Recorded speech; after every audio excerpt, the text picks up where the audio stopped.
Hello everyone, welcome to our channel Nanak education point. Myself Eena Takkar. और आज हम आप लोगों के लिए लेकर आए हैं ऑर्गेनाइजेशनल बिहेवियर का इम्पोर्टेंट क्वेश्चन बोलो, क्वेश्चन बैंक बोलो, या फिर गेस्ट पेपर पीवाईक्यू कुछ भी बोलो। बट ये आपका most most most important question है। जो भी बीबीए में हैं और बीकॉम बीए कर रहे हैं तो उनका एक सब्जेक्ट आता है ऑर्गेनाइजेशनल बिहेवियर। तो टोटल आपको यहाँ पे 17 क्वेश्चन मैं लेकर आई हूँ, जिसमें से आपको 5 या कोई भी 6 क्वेश्चन करने हैं। पहला क्वेश्चन शॉर्ट नोट के ऊपर है, वो आप छोड़ भी सकते हो। बाकी के क्वेश्चन 6-7 क्वेश्चन अच्छे से प्रैक्टिस करने हैं और आप पास हो जाओगे। जिनको अच्छे मार्क्स लाने हैं वो सारे के सारे क्वेश्चन कर सकते हैं। सबसे पहला क्वेश्चन आता है राइट शॉर्ट नोट आता है, जो कि बहुत सारे हैं। शॉर्ट नोट कहीं से भी बन जाते हैं, इसलिए टॉपिक थोड़े ज़्यादा बनते हैं। और जिनको 90 प्लस लाना होता है उनके लिए मैं शॉर्ट नोट लेकर आती हूँ। और शॉर्ट नोट जो होता है बेसिकली वो चैप्टर में से कहीं से भी किसी भी टॉपिक से उठा के पूछ लिया जाता है। तो ये पीवाईक्यू के बेस पे ही मैं लेकर आई हूँ। तो सबसे पहले ऑर्गेनाइजेशन बिहेवियर ओबी होता क्या है। तो देखो, organization behaviour is the study of how individual and group act within an organization. कि हमारी जो ऑर्गेनाइजेशन है जिसके अंदर जो हमारे इंडिविजुअल्स हैं उनके बारे में हम स्टडी कर रहे हैं। यानी ऑर्गेनाइजेशन बिहेवियर नाम से क्लियर है, ऑर्गेनाइजेशन के बिहेवियर के बारे में जान रहे हैं, स्टडी कर रहे हैं हाउ इंडिविजुअल एंड ग्रुप, कि किस तरीके से जो इंडिविजुअल एक अकेला इंसान जो होता है, एक व्यक्ति जो है या ग्रुप जो है, कैसे एक्ट कर रहा है ऑर्गेनाइजेशन के अंदर, कैसा उसका बिहेवियर है। It focus on understanding human behaviour in the workplace to improve organization effectiveness. OB examine areas such as motivation, communication, leadership, group dynamic and organization culture। होता क्या है ना कि जब हम घर पे बैठे होते हैं तो हमारा जो बिहेवियर होता है थोड़ा अलग होता है। हम फ्रीली बैठ जाते हैं, किसी से भी कुछ भी कह देते हैं, बात कर लेते हैं, खा पी लेते हैं। बट अगर हम एक ऑर्गेनाइजेशन में जाते हैं तो वहां पे हमारा बिहेवियर थोड़ा सा डिफरेंट होता है।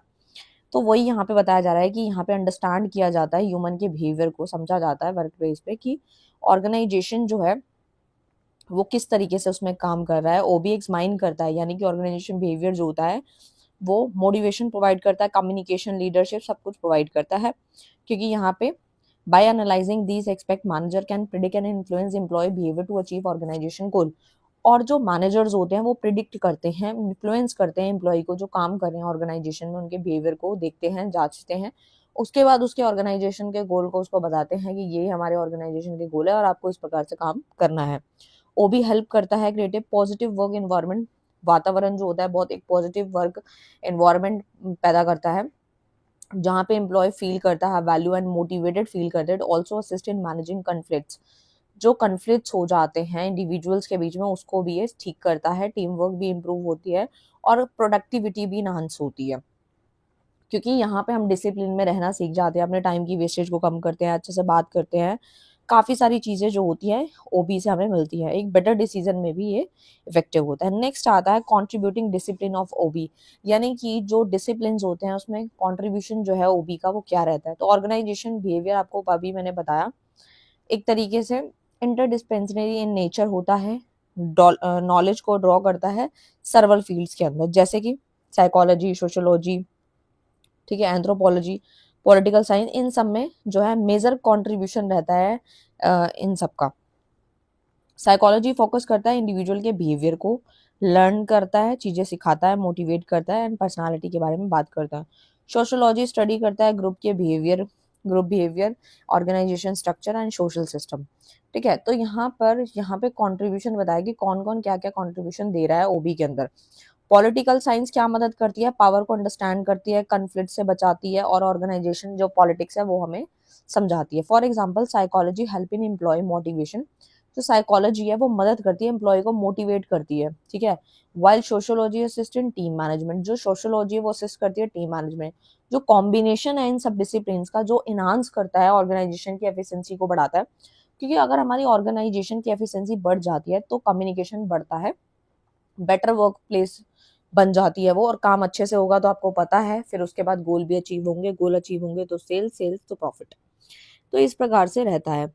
नेक्स्ट आता है पर्सनालिटी क्या होता है। तो personality refers to the unique combination of characteristic trait and behaviour that define an individual. Personality हर एक व्यक्ति की, हर इंडिविजुअल की थोड़ी सी डिफर होती है, अलग होती है। It influence how a person think, किस तरीके से वो सोचता है, कैसा फील करता है, कैसा बिहेव करता है अलग अलग सिचुएशन में। किसी को जल्दी गुस्सा आता है, किसी को लेट आता है, अगर उसके सामने कोई व्यक्ति आता है तो तब भी वो वैसा ही है क्या जो घर वालों के सामने है, या फिर डिफरेंस है? तो ये पर्सनालिटी को दर्शाता है। इन एन ऑर्गेनाइजेशन कंटेस्ट ऐसा नहीं है कि पर्सनालिटी अच्छे से कपड़े पहन लिए और बोलने की तमीज नहीं है, वो पर्सनालिटी में कंसिडर नहीं होता। पर्सनालिटी में यही आता है कि आपको बताया जा रहा है, इन्फ्लुएंस किया जाता है कि इंसान कैसे सोच रहा है, फील कर रहा है, बिहेव कर रहा है अलग अलग सिचुएशंस में। In an organization context, personality plays a significant role in determining job performance, communication style, interpersonal relationship. आप सोचेंगे कि मैम हमें ये सब क्यों पढ़ाया जा रहा है, तो देखो ये भी एक पार्ट है। अगर आप इन फ्यूचर जॉब करने जाएंगे या बिजनेस करेंगे तो उसमें भी ये चीजें पता होनी चाहिए। तो पर्सनालिटी ना बहुत ही इंपॉर्टेंट रोल प्ले करता है आपकी जॉब की परफॉर्मेंस में। अगर आपके कम्युनिकेशन के स्टाइल में आप कैसे किसी से बात कर रहे हैं, पोलाइटली वे में बात कर रहे हैं या गुस्से में बात कर रहे हैं, इंटरपर्सनल रिलेशनशिप भी बनाता है ये। तो एक तरीके से understanding personality help manager assign suitable role to the employ and build effective team. अगर एक अच्छी टीम बनानी है तो उसके अंदर जो मैनेजर्स होते हैं वो एक तरीके से समझाते हैं, अच्छे से रूल रेगुलेशंस बताएंगे। It also help in the predicting employ behaviour, और वो प्रिडिक्ट भी कर पाते हैं कि एम्प्लॉय का बिहेवियर किस प्रकार से है। वर्क प्लेस पे अगर कोई कंफ्लिक्ट होगा तो उसको भी फटाफट से मैनेज कर लेते हैं। कौन managers? Personality shape by both hereditary and environmental factor. Good match between personality and job requirement leads to higher job satisfaction and productivity. अगर किसी ऑर्गेनाइजेशन को अच्छी प्रोडक्टिविटी चाहिए तो उसे इंडिविजुअल पे काम करना पड़ेगा। मैनेजर को जो है अच्छे से डंडा दे के रखना होगा कि आपको एम्प्लॉयज को अच्छे से चीजें समझानी है, उनको टाइमली गोल्स के बारे में बताना है, उन पे नजर रखनी है, निगरानी रखनी है, उनके बिहेवियर पे बात करनी है, उनकी पर्सनालिटी पे बात करनी है। तो ये सारी चीजें रहती हैं। नेक्स्ट आता है परसेप्शन। क्या होता है? Perception is the process by which individual, जो मैं आपको पढ़ा रही हूँ, जो यहाँ पे लैंग्वेज लिखी है वो तो मैं समझा रही हूँ, और अनदर एग्जाम्पल भी जो देती जा रही हूँ मैं आपको, वो भी आप वहाँ लिख सकते हैं। परसेप्शन एक तरीके का प्रोसेस है by which individual interpret and give meaning to their surroundings. इसके अंदर आता क्या है? सिलेक्टिंग आता है, organizing, interpreting information to form a meaningful picture to the world. अगर हमें कोई मीनिंगफुल पिक्चर चाहिए तो उसके लिए हमें क्या करना होता है? पहले चीजों को सिलेक्ट करना है, ऑर्गेनाइज करना है, सही तरीके से ढंग से लगाना है, इंटरप्रेट करना है इन्फॉर्मेशन को, जिस हिसाब की इन्फॉर्मेशन चाहिए उस हिसाब से उसको सेटल डाउन करना है, और एक मीनिंगफुल चीज निकल के आती है। तो ऑर्गेनाइजेशन के अंदर perception affect how employ view their work, किस तरीके से वो काम कर पा रहा है, कलीग के साथ कैसा है, मैनेजमेंट के साथ कैसा है। तो different people may perceive the same situation differently due to like factor like experience, expectation, attitude. हर एक पर्सन का एक्सपेक्टेशन, एक्सपीरियंस, एटीट्यूड हर तरह का अलग होता है। ठीक है। तो perception plays a critical role in the decision making, communication and behaviour.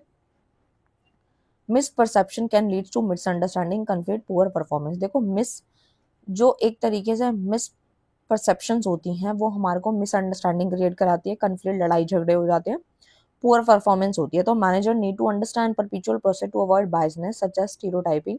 उसे ऐसा नहीं है कि एक की साइड ले लेनी है या वो उसको अच्छा लग रहा है, लेकिन ऐसा हम पढ़ते तो हैं लेकिन कहीं फॉलो अप नहीं हो पाता, यानी कि कहीं ना कहीं बायसनेस रह जाती है और हमारी जो सोच है वो कहीं ना कहीं रह जाती है वैसी की वैसी।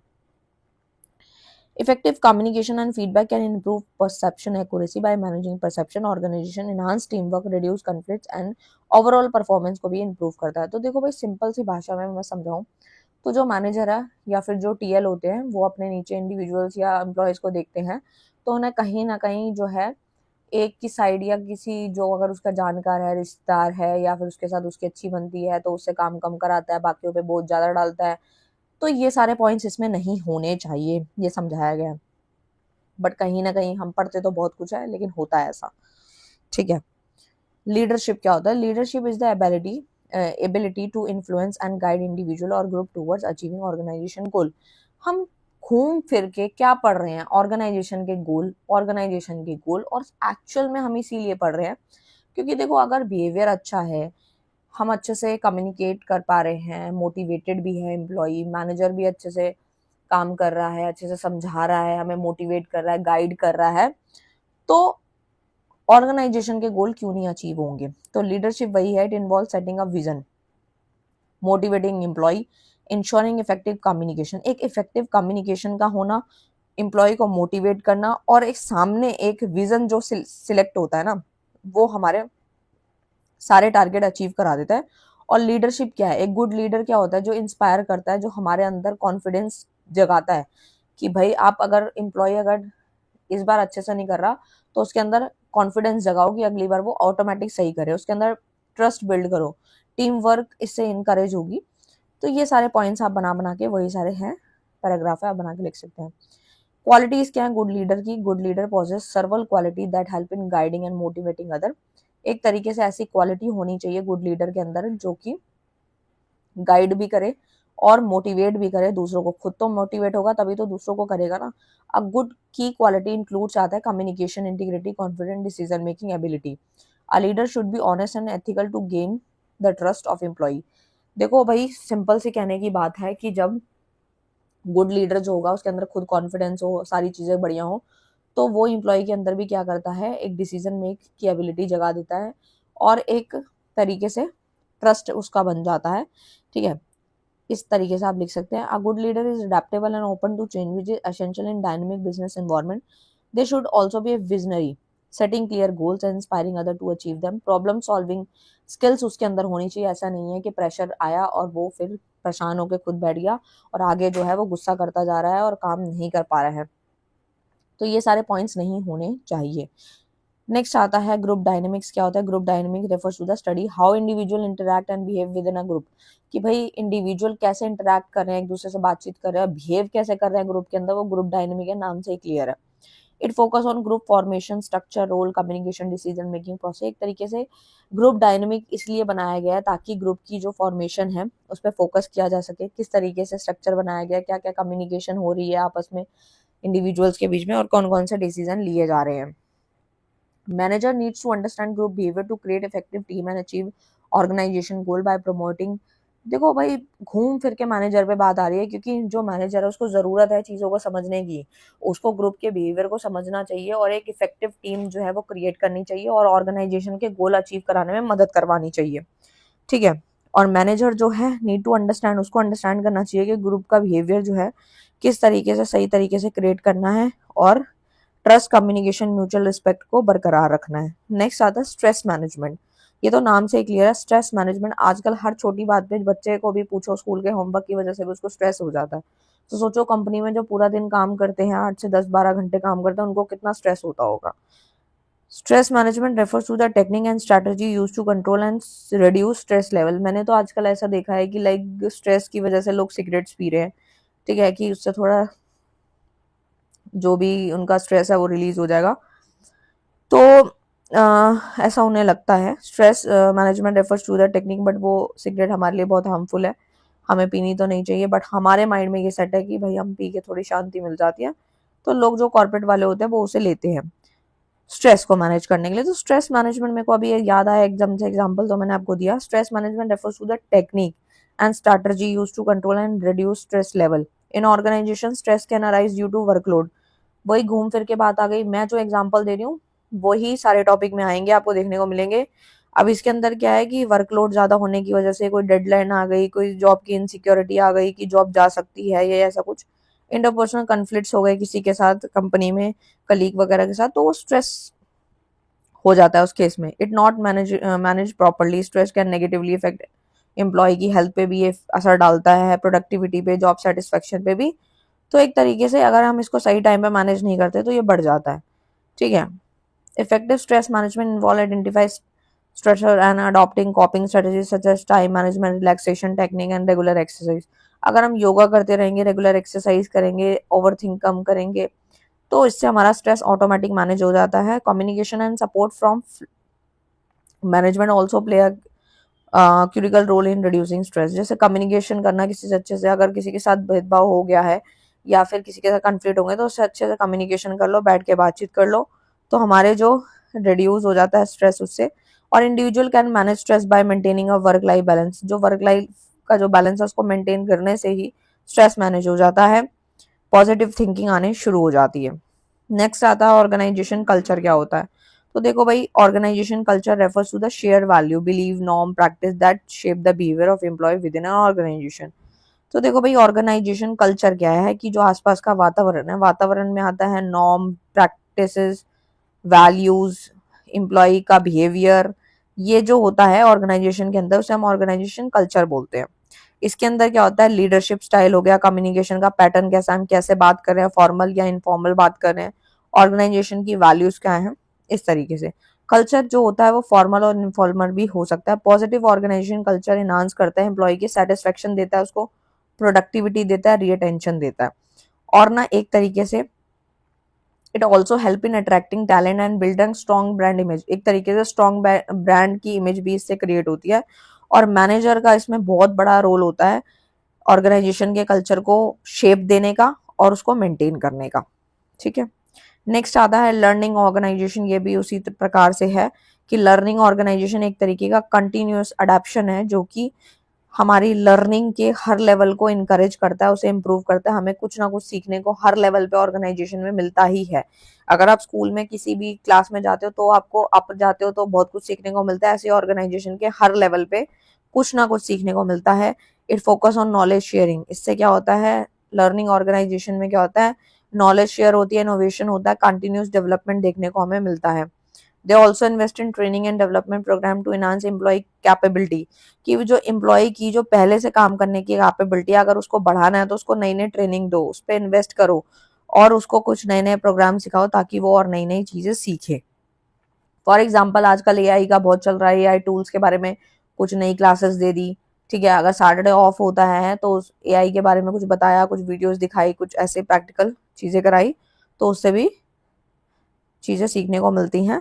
नेक्स्ट आता है what are the causes of work stress. देखो भाई यहाँ पर ये मैं ऑलरेडी ऊपर क्वेश्चन करा चुकी हूँ, शॉर्ट में ही बताऊंगी। यहाँ पे आया वर्क जो स्ट्रेस होता है इसके क्या क्या कॉजेज है, किस वजह से होता है। वर्कलोड ज्यादा होने की वजह से, कन्फ्लिक्ट हो गया, कंट्रोल में कमी होना, वर्किंग आवर बहुत लंबी होनी, जॉब की इनसिक्योरिटी, ये सारे मैंने ऊपर कराए थे, वही सारे क्वेश्चन है, वही सारे पॉइंट्स आप बना के लिख सकते हैं। नेक्स्ट आता है explain the concept nature and scope of organization behaviour. Organization behaviour तो मैंने ऊपर पढ़ाया आपको काफी अच्छे से, इसके नेचर देख लेते हैं।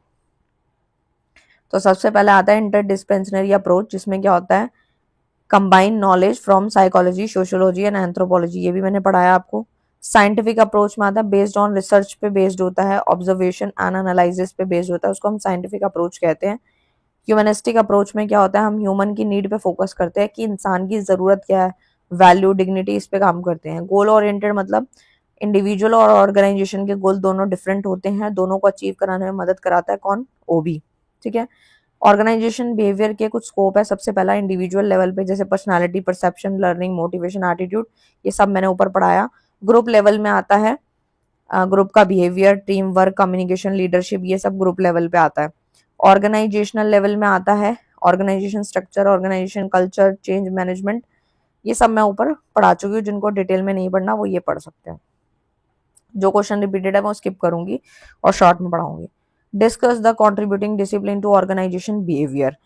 तो यहाँ पे बताया गया है कि जो हमारा ऑर्गेनाइजेशन बिहेवियर होता है वो एक तरीके से नॉलेज को ड्रॉ कर रहा है, अलग अलग various discipline to understand human behaviour in the organization, की ऑर्गेनाइजेशन में किस प्रकार से उसका बिहेवियर रहता है। ये सब ऊपर मैं करा चुकी हूँ आप लोगों को, सेम ही है। नेक्स्ट जो आता है वो आता है describe the historical development and evaluation evolution of the organization behaviour. तो अगर हम हिस्ट्री की बात करें, हिस्टोरिकल डेवलपमेंट की बात करें, तो यहाँ पे बताया गया है क्लासिकल अप्रोच के द्वारा कि scientific management F W Taylor ने दिया था और हेनरी फ्योल ने दिया था एडमिनिस्ट्रेटिव। तो साइंटिफिक मैनेजमेंट बोलता है कि टास्क स्पेशलाइजेशन को बढ़ावा देता है, एक मिनट, और time and motion study efficiency पे काम करता है। जबकि एडमिनिस्ट्रेटिव थ्योरी जो कि हेनरी फ्योल ने दिया था वो फोकस करता है प्रिंसिपल ऑफ मैनेजमेंट, जैसे प्लानिंग, ऑर्गेनाइजिंग, कंट्रोलिंग पे ये काम करता है। ठीक है, इस प्रकार से आप दो भी बना के लिख सकते हैं। ह्यूमन रिलेशन अप्रोच में आता है जो कि 1930 से 1950 में दी गई थी। इस अप्रोच के द्वारा यहाँ पे हमें बताया गया है कि टीम वर्क पे फोकस करो, कम्युनिकेशन और लीडरशिप पे काम करो, और एम्प्लॉय जो है वो मोटिवेट होना चाहिए सो दैट वो अपना जो है काम करेगा। For example shifted attention from machine to people, जो हमें अटेंशन मशीन को देनी चाहिए वो हम इंसानों को देना शुरू कर दे तो बात ही बन जाए। उसके बाद है बिहेवियरल साइंस अप्रोच, क्या होती है, जो कि 1950 से 1970s में आई थी। जिसमें क्या था, ये अप्रोच जो है scientific method to study human behaviour को स्टडी करने के लिए थी, जिसमें हम उसको मोटिवेट करते हैं, लीडरशिप देते हैं और उसी पे बात करते हैं। ह्यूमन नीड की हायरार्की के बारे में जब बात होती है, ठीक है, मोटिवेशन, ये सारे आपने पॉइंट्स ऑलरेडी पढ़े होंगे डिटेल में। ठीक है, इतना भी सफिशिएंट है। ये सारे वही है, ग्रुप लेवल, सेम ऑर्गेनाइजेशन ऊपर पढ़ाया मैंने आपको। नेक्स्ट क्वेश्चन आता है डिफाइन द पर्सनालिटी। पर्सनालिटी में मैंने ऊपर आपको पढ़ा दिया है, ठीक है। परसेप्शन एक बार देख लेती हूँ, कुछ क्वेश्चन रिपीटेड भी हैं।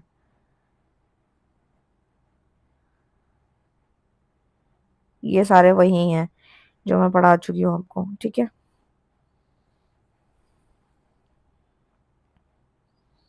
पर्सनालिटी, परसेप्शन, यह है आपका explain perpetual selectivity and perpetual organization in the detail.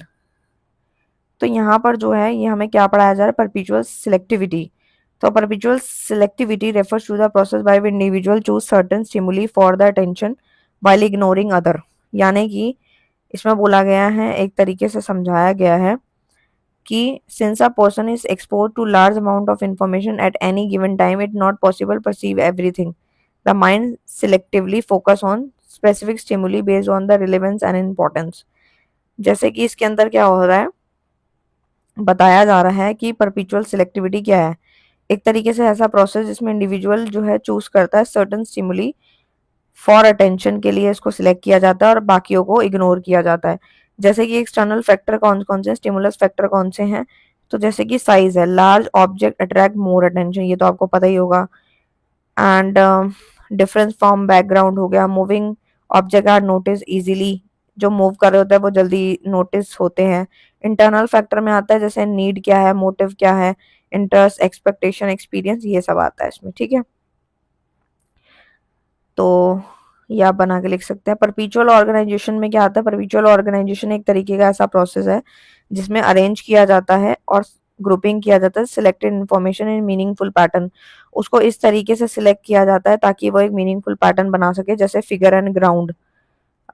Similarity वाले प्रोडक्ट होते हैं ना, जैसे कि सिमिलर प्रोजेक्ट ऑब्जेक्ट होते हैं जो सेम शेप के, सेम कलर के, उनको एक साथ ले लो, ठीक है। कंटिन्यूटी में क्या होता है, continuous pattern rather than abstract changes, ये सब आ जाता है, ठीक है। नेक्स्ट आता है सोशल परसेप्शन। क्या होता है, impression management in the organisation.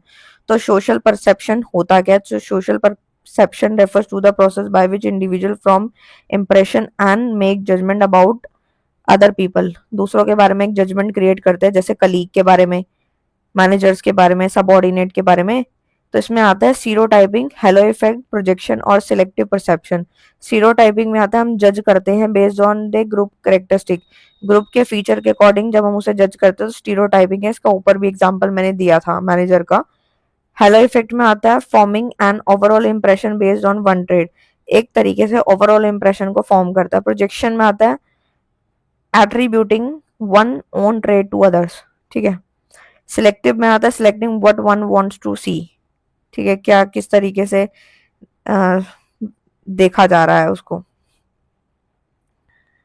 Next आता है इंप्रेशन मैनेजमेंट, जिसमें आता है कॉमन टेक्निक जो यूज होती है, जैसे self promotion, highlighting one achievement and ability, highlight किया जाता है एक ही अचीवमेंट एबिलिटीज को। इंटीग्रेशन में आता है प्रेज टू गेन फेवर लेना, ठीक है, इस प्रकार से।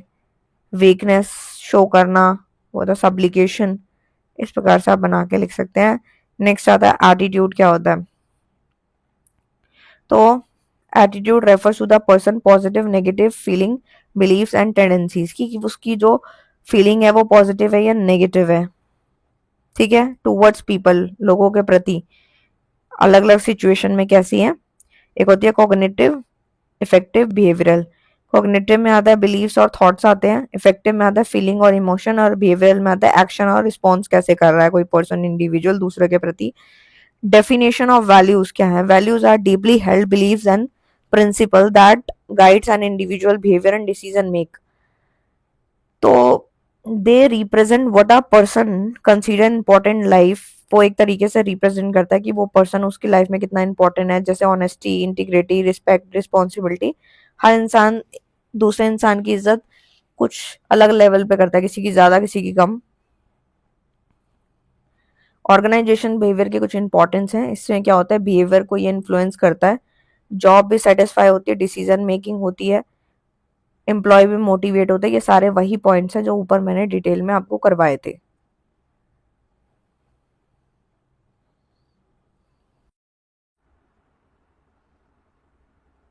तो अब हम जो है अपना नेक्स्ट क्वेश्चन देखेंगे कि हमारा नेक्स्ट क्वेश्चन कौन सा वाला है।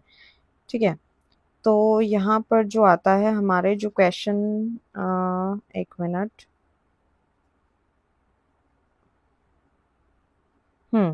नेक्स्ट क्वेश्चन आता है एटीट्यूड का, कि क्वेश्चन नंबर 11 है, define attitude and values, explain the importance in the organization behaviour.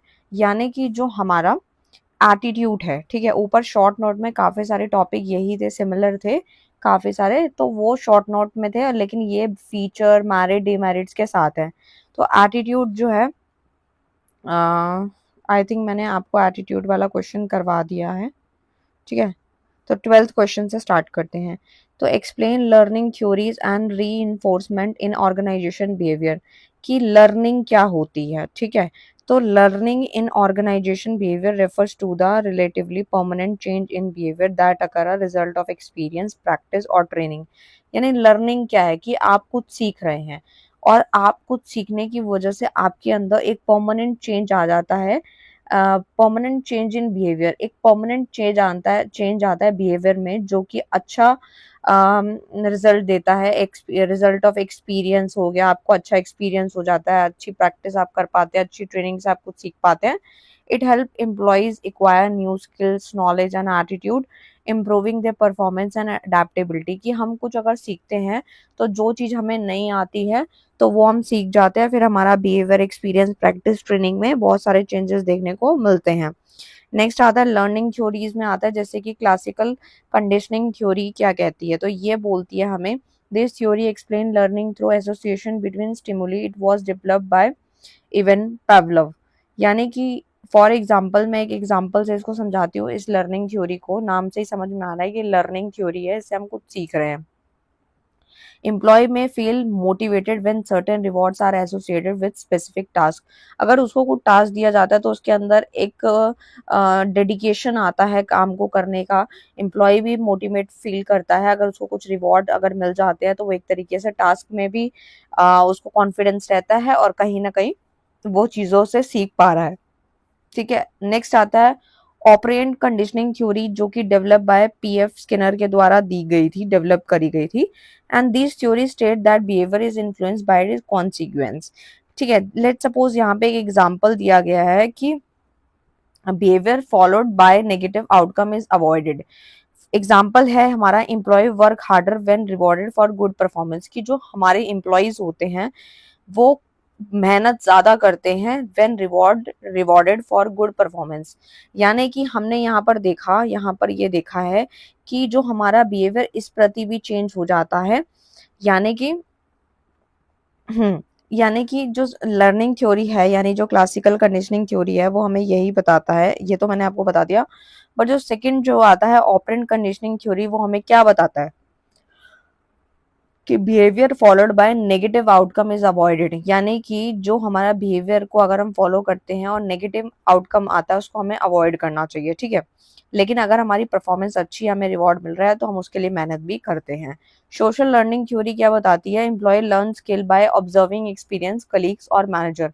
Manager को देख के, कलीग को देख के, कुछ ऑब्जर्व करके, एक्सपीरियंस लेके जो हम आगे बढ़ते हैं, तो उसे हम सोशल लर्निंग थ्योरी कहते हैं, क्योंकि हमने किसी से, अपने आसपास के लोगों से कुछ सीखा, लर्न किया और उसको उसका बेनिफिट हमें मिला, जिसकी वजह से हमें अटेंशन, री attention and reproduction and motivation देखने को मिल जाता है।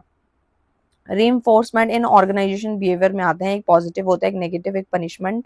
इस प्रकार से होता है। तो पॉजिटिव में क्या होता है, giving reward to encourage desire behaviour, कि अगर एम्प्लॉय के बिहेवियर को बदलना है तो उसको रिवॉर्ड्स दो, फॉर एग्जांपल बोनस दो, प्रमोशन दो, तो वो मोटिवेटेड फील करेगा। और जहां वो अगर 10% मेहनत कर रहा था, तो अब वो 20 to 40% मेहनत करेगा, क्योंकि उसको यहाँ पे रिवॉर्ड मिल रहा है, बोनस मिल रहा है, प्रमोशन हो रहे हैं। नेगेटिव इन्फोर्समेंट में क्या होता है, removing an unpleasant condition to encourage behaviour,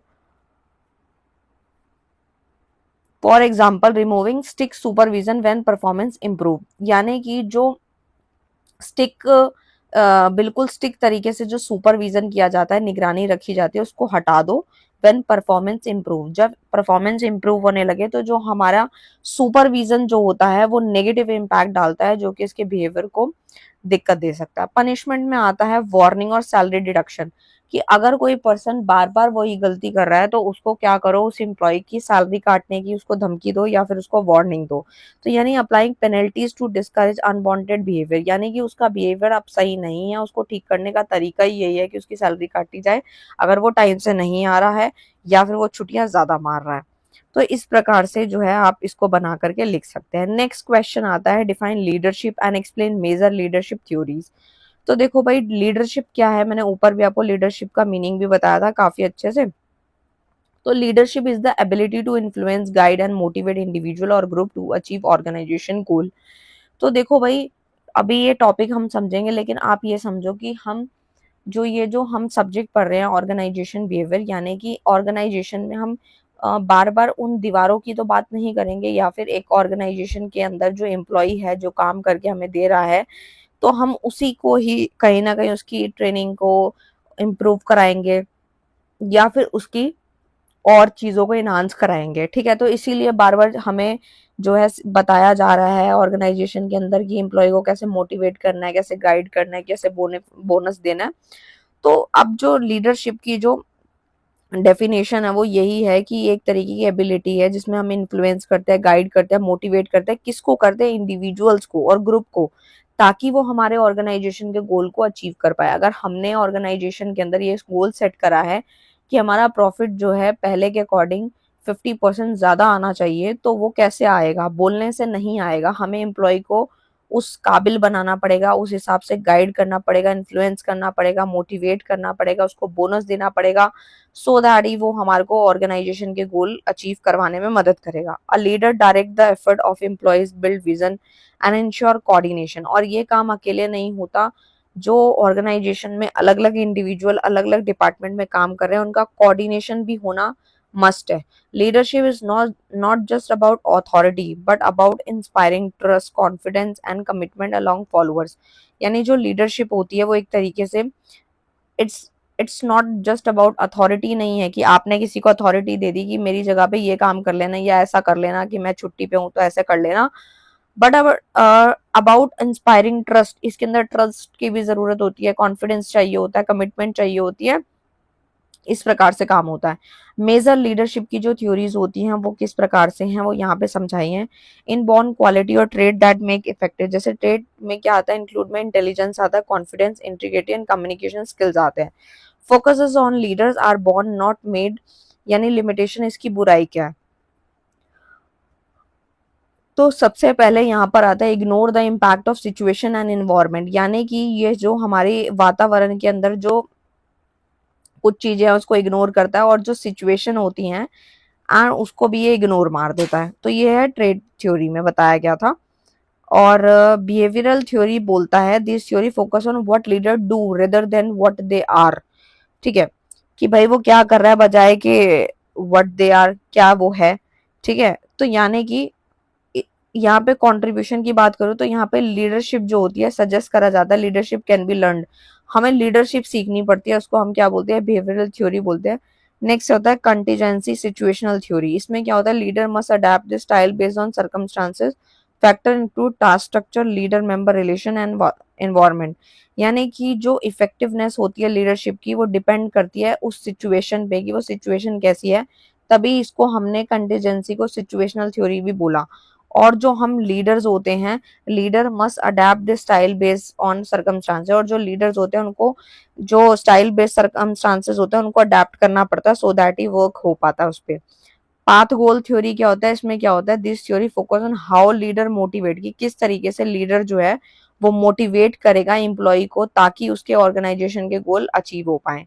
leaders clarify the path to achieve goals, remove obstacle and provide support, दे उनको, और कहीं ना कहीं पार्टिसिपेटिव बनाए एम्प्लॉय को, एंड अचीवमेंट ओरिएंटेड होना चाहिए ताकि उसके मन में कुछ करने की भावना हो। नेक्स्ट आता है ट्रांसफॉर्मेशनल थ्योरी, जिसमें क्या होता है? Leader who bring major organizational change, जैसे कि विजन पे फोकस करना, इनोवेशन पे एंड चेंज पे। क्योंकि आज का जो कंपटीशन चल रहा है अभी हर एक बिजनेस में या हर एक सर्विस में, आप कह सकते हैं किसी भी चीज में, तो उसमें हमें एम्प्लॉय को मोटिवेट करना मस्ट है। वो है हमारा ट्रांसफॉर्मेशनल थ्योरी, जिसमें क्या होता है? हमारा विजन पे फोकस होना चाहिए, इनोवेशन पे और चेंज पे। ये मेन फोकस कहलाता है ट्रांसफॉर्मेशनल थ्योरी का। कंक्लूजन आप लोग पढ़ सकते हैं। नेक्स्ट क्वेश्चन आता है describe the qualities and function of effective leader. ये तो मैंने आपको ऊपर ही पढ़ाया था कि जो इफेक्टिव लीडर की क्वालिटीज होती है वो किस प्रकार से होती है। तो सबसे पहला कम्युनिकेशन स्किल अच्छी होनी चाहिए एंड इंस्ट्रक्शन और फीडबैक जो है वो भी क्लियर होनी चाहिए। इंटीग्रिटी एंड ऑनेस्टी होनी चाहिए। Build trust through ethical behaviour. अगर हमारा बिहेवियर अच्छा है तो हम किसी का ट्रस्ट जीत सकते हैं, अगर हमारा बिहेवियर अच्छा नहीं है तो हम ट्रस्ट नहीं जीत पाएंगे। कॉन्फिडेंस भी आता है। एक इफेक्टिव लीडर जो होता है, लीडर कौन होता है, जो पूरे टीम को लीड करता है, उसकी क्वालिटीज बताई गई हैं।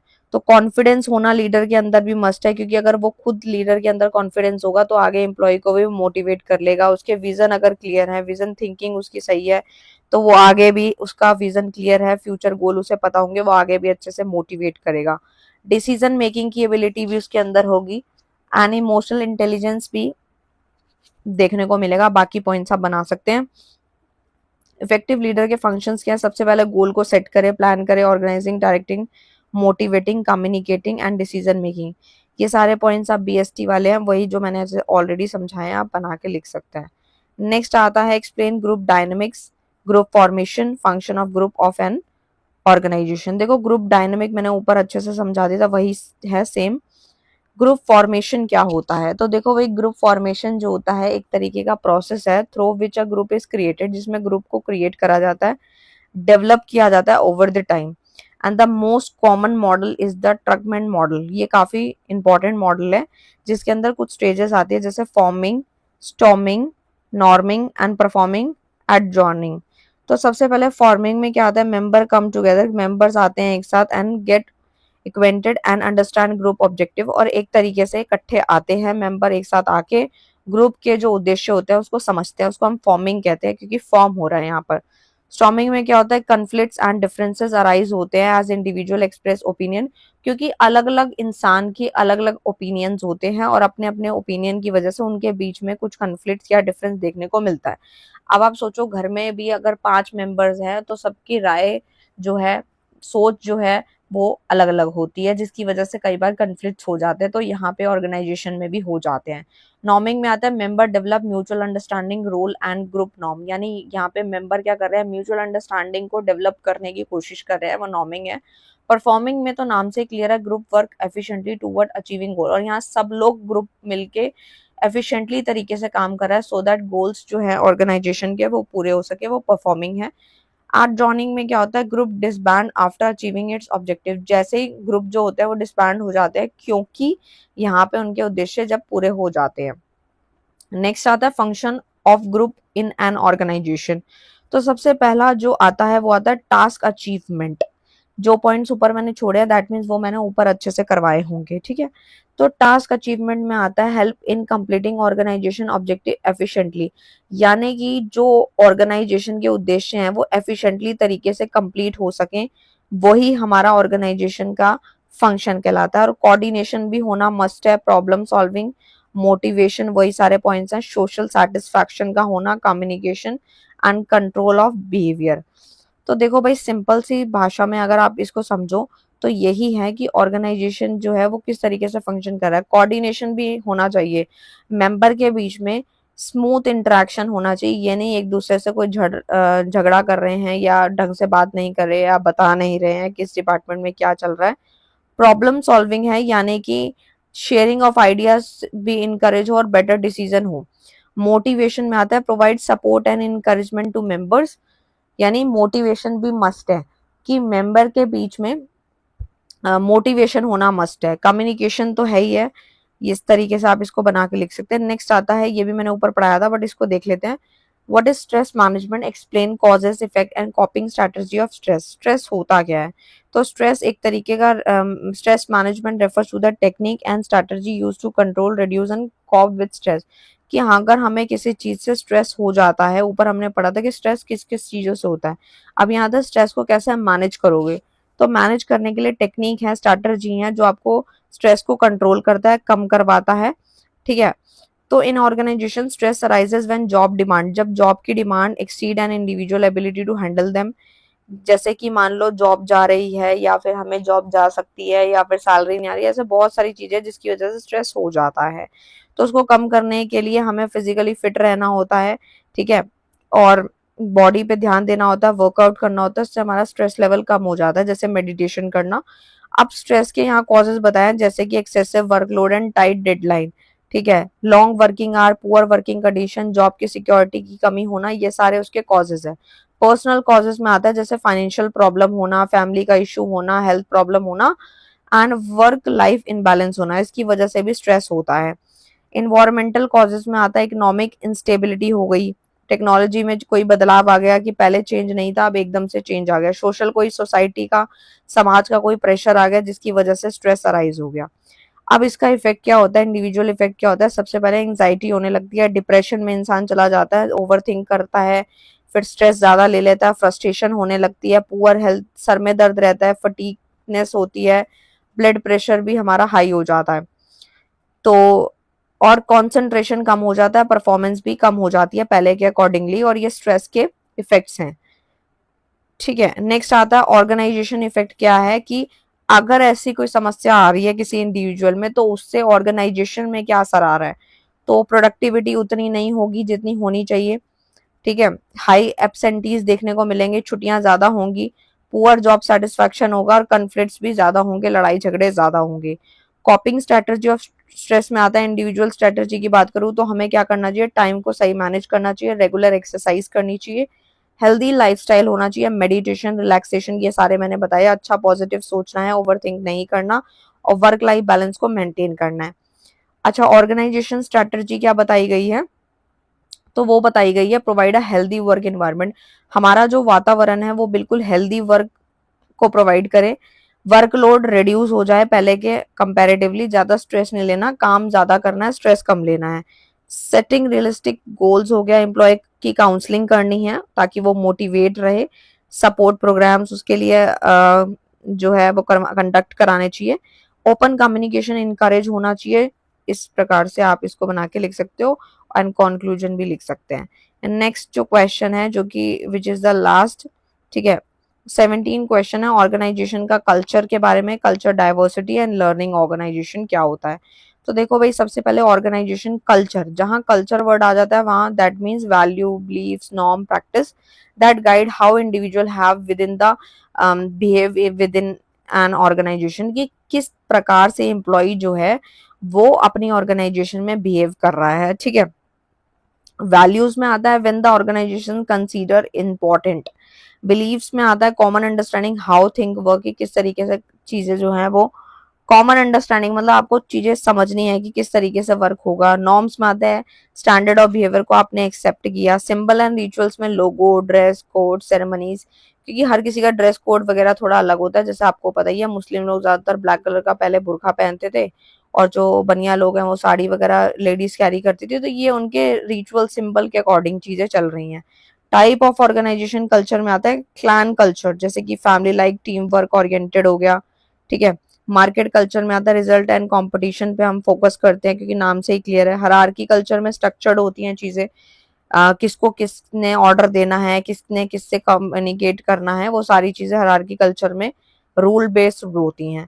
फंक्शन की बात करूं तो इसमें आता है, किसकी फंक्शन की बात हो रही है, ऑर्गेनाइजेशन कल्चर की, तो यहाँ पर सबसे पहला आता है फंक्शन में create a sense of identity create करनी होती है, कमिटमेंट जो होती है अमंग एम्प्लॉय उसको प्रमोट करता है, behaviour guide behaviour and decision make करने में मदद मिलती है। अब जैसे कि यहाँ पे एक एग्जांपल दिया गया है, companies like Google promote an innovative and flexible culture encouraging creativity and new ideas, यानी जो कंपनीज हैं जैसे कि गूगल ने प्रमोट किया इनोवेटिव और फ्लेक्सिबल कल्चर, सो दैट जो हमारी क्रिएटिविटी है, नए नए आइडियाज ताकि इनकरेज हो, कुछ नया सोचे, कुछ नया करें। नेक्स्ट आता है कल्चरल डाइवर्सिटी, जिसमें आता है presence of difference among employees, हर एक एम्प्लॉय का जो प्रेजेंस ऑफ डिफरेंस होता है वो थोड़ा डिफर होता है, कल्चर डाइवर्सिटी कहलाता है। जैसे हर किसी की लैंग्वेज अलग है, रिलीजन अलग है, जेंडर अलग है, एज अलग है, वैल्यू ट्रेडिशन सारे अलग अलग है। इसकी इंपॉर्टेंस क्या है, तो देखो भाई, डिफरेंट पर्सपेक्टिव एंड आइडियाज इसके अंदर देखने को मिलता है, क्रिएटिविटी इससे बढ़ती है, इनोवेशन भी बढ़ती है, क्योंकि जैसे जैसे हम लोग चीजों को गो थ्रू करते हैं या नई नई चीजें देखते हैं तो हमारे माइंड में नई नई क्रिएटिविटी आती है और इनोवेशन देखने को मिलता है। प्रॉब्लम सॉल्विंग एबिलिटी भी इससे एनहांस होती है, किससे, ऑर्गेनाइजेशन जो कल्चर है, ठीक है, क्योंकि नई चीजें सीखेंगे तो हम कुछ नया अडेप्ट करेंगे। ठीक है, तो कहाँ थी मैं, हाँ। तो इसमें चैलेंजेस क्या क्या आते हैं, तो सबसे पहले कम्युनिकेशन में बैरियर आ जाता है, कन्फ्लिक्ट्स भी हो जाते हैं, मिसअंडरस्टैंडिंग भी हो जाती है इंडिविजुअल्स के बीच में। स्टीरियोटाइपिंग तो आपको पता है, लोगों की सोच जो है उसमें कहीं ना कहीं भेदभाव देखने को मिलता है, इस प्रकार से है। लर्निंग ऑर्गेनाइजेशन में आता है, learning organisation is one that continuously learn, कि आप कंटिन्यूअसली कुछ ना कुछ सीख रहे हैं, आप रुक नहीं रहे, आप सीखते जा रहे हैं, चीजों को अडेप्ट भी कर रहे हैं और अपनी नॉलेज को डे बाय डे इम्प्रूव कर रहे हैं। ठीक है, तो यहाँ पे की फीचर क्या है, कंटिन्यूअस लर्निंग एनवायरनमेंट आपको आसपास देखने को मिलता है। फिर आप कुछ नया सीखते हो तो आपको अपने आसपास का वातावरण भी वैसा ही चाहिए, ओपन कम्युनिकेशन रहता है, अडेप्टेबिलिटी टू चेंज, एम्प्लॉय की एम्पावरमेंट देखने को मिलती है। नेक्स्ट आता है 5 डिसिप्लिन ऑफ लर्निंग ऑर्गेनाइजेशन, जिसमें आता है system thinking, personal, mental, shared and team learning. तो सिस्टम थिंकिंग में आता है अंडरस्टैंडिंग द होल सिस्टम, कि आप पूरे सिस्टम को समझ रहे हो, तो उसे बोलते हैं सिस्टम थिंकिंग, आप सोच रहे हो, विचार रहे हो। पर्सनल मास्टरी में आता है आपका कंटिन्यूस सेल्फ इम्प्रूवमेंट, कि आप अपने ऊपर कंटिन्यूसली कुछ ना कुछ इम्प्रूव कर रहे हो, कुछ ना कुछ नया सीख रहे हो। मेंटल मॉडल्स में आता है कि अजम्पशन को चैलेंज कर रहे हो। शेयर्ड विजन में आता है कॉमन ऑर्गेनाइजेशन के जो गोल सबके लिए एक जैसे एक बराबर होते हैं। टीम लर्निंग यानी कि आप साथ मिलके कुछ सीख रहे हो। बेनिफिट्स क्या होते हैं इसके, तो सबसे पहले इनोवेशन देखने को मिलता है, एम्प्लॉय सेटिस्फाई होता है, वही सारे पॉइंट्स आप बना बना के लिख सकते हैं। ऑर्गेनाइजेशन की परफॉर्मेंस भी इनहांस होती है और इन्वायरमेंटल चेंज भी यहाँ देखने को मिलता है। तो ये कंक्लूजन है इन शॉर्ट। तो वीडियो अगर आपको अच्छा लगे तो प्लीज़ लाइक करें, शेयर करें, कमेंट करें, और अगर ये पीडीएफ चाहिए तो दिए गए नंबर पे आप संपर्क कर सकते हैं, स्क्रीनशॉट आप ले ही सकते हैं। तो ये था पूरा का पूरा। एक्चुअल में इसमें कुछ टॉपिक ऐसे थे जो शॉर्ट नोट में भी थे और लॉन्ग में भी थे, बट दोनों में डिफरेंस है, वहाँ पे पैराग्राफ में थे और यहाँ पे फीचर, मेरिट, डीमेरिट काफ़ी कुछ था जो मैंने आपको अच्छे से एक्सप्लेन करा। ठीक है, सो मैंने सब कुछ करवा दिया है आप लोगों को। अगर कोई टॉपिक रह गया है तो समझ लेना कि वो मैंने ऊपर करवा दिया था, बाकी मैंने सब करा दिया। All the best for your exam, thank you so much.